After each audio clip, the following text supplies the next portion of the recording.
મિત્રો આજના વિડીયોમાં હું તમને ભજન મઠ તાંત્રિક ભૈરવ મંદિર વિશે જણાવીશ। તમે ચેનલ પર નવા હો તો ચેનલને સબસ્ક્રાઇબ કરી લેજો। તમને ડેઈલી આ ચેનલ પર નવા નવા મંદિરોની માહિતી જાણવા મળશે।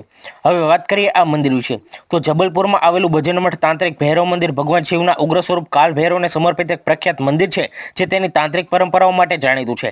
તે તાંત્રિક પ્રથાઓ માટે ભારતના સૌથી મહત્વપૂર્ણ મંદિરોમાંનું એક છે। આ મંદિર એક જળાશયની નજીક એક ટેકરીની ટોચ પર આવેલું છે અને એવું માનવામાં આવે છે કે તેનું નિર્માણ પુષ્ય નક્ષત્રમાં થયું છે। આ મંદિર તાંત્રિક પરંપરાઓમાં ઊંડે સુધી મૂળ ધરાવે છે અને તેની સ્થાપત્ય અને ધાર્મિક વિધિઓ આધ્યાત્મિક શક્તિથી ભરેલી હોવાનું માનવામાં આવે છે। આ મંદિરમાં તેની વિશિષ્ટતા એ છે કે તેના બાંધકામ દરમિયાન દરેક ઈંટને મંત્રોચ્ચારથી પવિત્ર કરવામાં આવી હતી। એવું કહેવાય છે કે મંદિરનો ગુંબજ તેના ત્રિશૂળમાંથી કુદરતી ધ્વનિ તરંગો બહાર કાઢે છે, જે આધ્યાત્મિક ઉર્જા જાગૃત કરે છે। આ મંદિર મહાકાલ ભૈરવ સાથે પણ સંકળાયેલું છે અને તેમની મૂર્તિ લગભગ 500 વર્ષ જૂની છે।